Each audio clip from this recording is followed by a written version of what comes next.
সকাল সকাল এক পাতিলা পিঠা, আর পিঠাগুলো এত বেশি রসালো ছিল যেন আমি ভেঙেই ফেলেছি, আর 1 মিনিটেই শেষ। 1 মিনিটে কিভাবে শেষ হলো সেটা একটু পরে বলছি। এই পিঠাগুলো হচ্ছে রাত্রেবেলা বানানো হয়েছে, তাই হচ্ছে সকাল সকাল এসে পড়েছে পিঠা নিয়ে, একদম এক হাঁড়ি পিঠা। পিঠার উপরে পেপারটা খুলে বলছিলাম যে কি পরিমাণে দুধ ইউজ করা হয়েছে আর এত বেশি রসালো লাগছে, কি বলবা। যাই হোক, আমরা কিন্তু হচ্ছে পিঠা দেখে এত বেশি পাগল হয়ে গিয়েছি যেন রশিটা খুলতেও ভুলে গিয়েছি। এরপরে হচ্ছে আমি একটা বাটি নিয়ে আসছে, তাফসু খাবে বলে, সে বলতেছিল এটার নাম হচ্ছে ঝোল পিঠা। আমি বলতেছিলাম যে কি নাম দিলা, সে বলছে ঝোল পিঠা এটার নাম। এই তো পিঠা খোলার সাথে সাথে হচ্ছে আমি বাড়া শুরু করে দিলাম, সবাইকে দিচ্ছিলাম। এখন হচ্ছে দিচ্ছিলাম হচ্ছে আপুদের, আর আপুদের পিঠা দেওয়ার সময় হচ্ছে পিঠা আমি ভেঙে ফেলেছি। পিঠাগুলো এত বড় সাইজ ছিল, মানে অনেক বেশি ভালো লাগে। এই শীতের সিজনে যেহেতু আমরা আর গ্রামে যাব না, সেজন্য হচ্ছে আমাদের জন্য পাঠানো হয়েছে। আর শুধু এই পিঠা না, তার সাথে কিন্তু আছে আরো একটা পছন্দের পিঠা।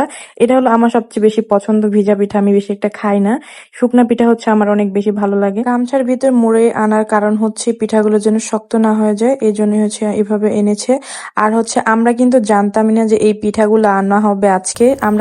আমরা হচ্ছে বাসায় হচ্ছে দেশি মুরগি রান্না করছিলাম, আর তার সাথে এই পিঠাগুলো দেখে অনেক বেশি খুশি হয়ে গিয়েছি আমি। তারপর হচ্ছে ছোট একটা পিঠা নিয়ে টেস্ট করছিলাম যে কেমন হয়েছে, অনেক বেশি ভালো লাগছিল, একদমই মিষ্টি কম হয়েছে। এখন হচ্ছে সবাইকে দেওয়াদের পালা। আর হচ্ছে এই পিঠাটা প্রত্যেক সিজনে হচ্ছে আমরা একবার করে আনা হয়। আন্টিদের আপুদের জন্য হচ্ছে বক্সে দেওয়া হয়েছিল, আর এটা হচ্ছে আমাদের বাসার জন্য রাখছিল। এই তো 1 মিনিটেই শেষ পাতিলা।